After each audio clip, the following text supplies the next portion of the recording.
මේ එපා තෝ මට අම්මේ කියන්නේ. කොච්චර කීවත් වැඩන්නේ කාලකන්ණි එක වගේ රත්තියාත් ගහලා එනවා මෙතන අම්මේ කියන්නේ. කොච්චර කාලේ ඉඳන්ද කියන්නේ උඹට ජොබ් එකක් හොයාගන්න කියලා. තාපතික සුදු බැල ගොඩක් ගේන කොටනම් කොහොමද කියලා අරක දෙන්නම් මේක දෙන්නම් කෝ ගෙනාවට පස්සේ මොනවද නැහැ මගේ යාළුවෝ කාර් එකකුත් තියෙනවා සම්සර් කාර් එකක් තියා රස්සාවක්වත් නැහැ.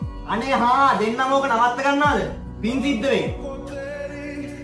මම කියලා සතුටින් ඉන්න මිනිහෙක් නෙමෙයිනේ. අම්මලාගේ ප්‍රශ්නයි දුවලාගේ ප්‍රශ්නයි ඔක්කොම එකතු වෙලා ඔක්කොම මගේ කර පිට දැම්මම හරිද? ආ? අඩුම මම ඇවිල්ලා මං කෑවද කියලාවත් දන්නවද? මම කතා කරේ මොකද කියලාවත් දන්නවද? ආ? පාරක් ගන්න ඇවිදලා හම්බ කරපු සල්ලි ටික දෙන්න කතා කරේ. ඊයන්නම් ප්‍රශ්න අහනවද? ප්‍රශ්න. සල්ලි නෝනේ.